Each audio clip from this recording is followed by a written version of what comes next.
Benvenuto! In questo video ti mostrerò come attivare o disattivare il risparmio energetico sul tuo TCL TV4361B. Per prima cosa, dovrai premere il tasto con l'icona dell'ingranaggio sul telecomando per aprire il menu delle impostazioni rapide e selezionare l'icona dell'ingranaggio sullo schermo per accedere a tutte le impostazioni.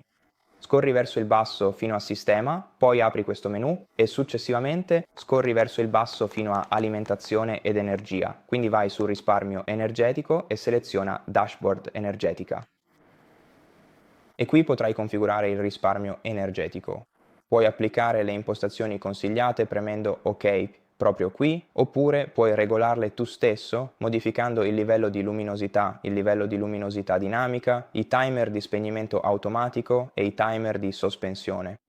E anche i suoni di sistema, il volume o la presenza, fondamentalmente. Sì, e così è come puoi regolare la modalità di risparmio energetico sulla tua TV. Grazie per aver guardato questo video.